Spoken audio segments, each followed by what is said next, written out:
نن سبا دا خبره هم بیخي زیاته سوې ده په خلکو د اکثرو خلکو زامن بېلارې دي له بدماشانو سره ګرځي هغه بدعملي لواطتونه ورسره کوي له ډریورانو سره یې کړي په مزدوري باندې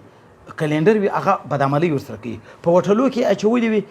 هغه بدعملي ورسره کوي دی د خبیثې دنیا ته ناست چې ما ته به روپۍ راوګټي په دغه نیت باندې خپل زوی باندې په خپل ناموس چې د ده بچی ده د هغه قدر نه کوي او د دنیا قدر کوي ما ته به 5 روپۍ راوګټي نن سبا خو بېګیرې الک له چا سره کول دا په روغتیا درته وایم چې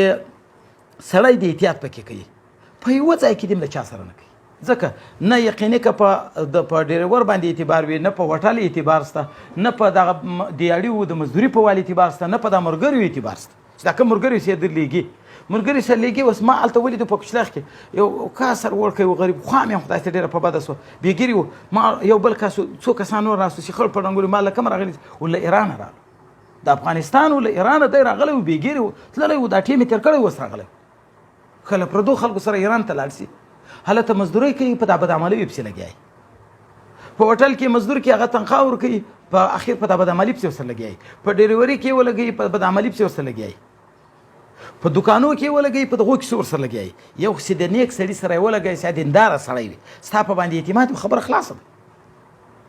دا د هغه طمع دی د دنیا هغه لږ طمع نیولی لالچ نیولی په دغه مسله لګیا دغه رقم ته دغه غټ بډایانو خلکو سره د چا تعلق هغه راځي د سره کومک کوي نن څه پیسې ورکړي بیا ورکړي بله ورځ په کور کې دا ستر مات شي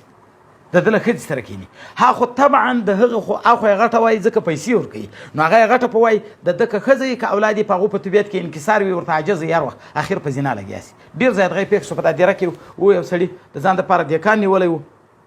هغه مروتو دی په قوم نن څوک و هغه غریب ښځه وه نو هغه ورسره و اخر دی په ښځه لګیا سي په زنا باندې په زنا یې په وم نیوی اخر یې هغه غریب مجبوري ورته طلاقه کړه دی په هغه ښځه په نکاح کې بیا پسې کینسر صاحب چې مړم سي د غزاني کله له دغه څخه هغه شروع شي کله له دغه شروع شي د خلکو په منځ کې تعلقات ملګرتیاوي ډېر ځایه ما دا اورېدلي دي دا یو دا بل یو د هغې ښځې ته ورځي بل د ده ښځې ته ورځي په زنا ورسره لګیا یو د یوه ښځې ته بل د بل ښځې ته دا د خپل ناموس غم نه کوي یا تعلق ساتي د دغو شانو احتیاط نن سبا ډېر پکار ده په دغو تعلقاتو دنیا نه ډېرېږي دنیا د خدای له طرفه ده چې دی په تعلق ډېروي ولې د هغه سړي ته خدای په څه ورکړې ده له خدایه دې رزق غواړي چې حالات څه مقرر کړي دي وایي انسان کتابي مسله دا ده چې کله بچی د مور رحم ته ولویږي بیا وایي چې کله 4 میاشتې په تېرې سي د هغه نه بعد یوه ملایکه راځي د الله له طرفه پوښتنه کوي الله روح په لاس ورکوي چې دا روح وروړه د پلانې په رحم کې پلانی بچی ده د هغه روح داخل که باطن ته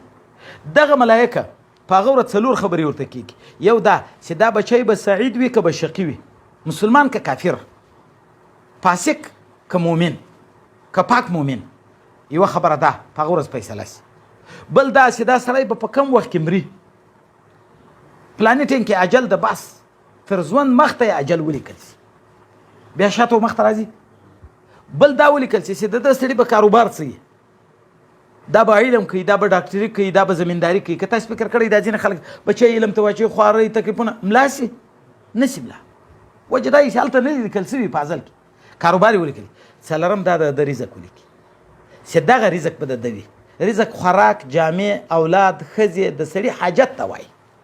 هغه الله چې کوم رزق ورته معلوم کړي چې ټوله دنیا د ده خلاف سي هغه رزق څوک نشي نیولی او چې الله یې کوم رزق په ده څه کې زائد بند کې چې ټوله دنیا د کومک شروع کې هغه نشي خوړای هغه خوړای شي په دغه کې دی ولې کس ډېر سرمایه‌دار و چا کیسه کوله په واڼه کې بیخي کروڑپتی و بیا څه مرض تکلیف ورته پیدا سي غریب ته بیا ډاکټرانو ته ولاړ ډاکټران اخر ډاکټرانو ورته ویل چې ستا علاج دا ده ته به کنجوړه خورې دا نه د غوا وتسي ورکوي اوس دی کروڑپتی و موټر و هغه پر کم تریلې چلېدې خلکو به د ده په دربار کې د پسو غوښې وریجې خوړې دی به په کنجوړه ناستو د غوایي خوراک نه خو حالات یې پر من کړی دا د کینسر مریضان تاسې لیدلي دي خو د خوراک خپله لار وي دا د کینسر مرض خو د ډېر ثوابي چې څوک په خبر سي او ځینې مړ سي د کینسر له مرضه چې زما کینسر ده او ځینې مړ سي تقریبا مرګ د شهادت ډېر ښه مرګ دی ځکه کوم شی چې مهلک وي هلاکونکی وي هغه شی د سړي مرګ داسې راسي هغه مرګ د شهادت ته ځکه چې ډېر لوی تکلیف په تېر سي زه مرم لکن د کینسر مرض چې زموږ خپله تره ده بل کال مرض سي یو کال څه باندې په تېر سي مړی یې نه سي خوړی وجه دا وي دا رزق تقسیم شوی ده په سا وهلو کې رزق پاته وي په خبرو کې پاته وي حصه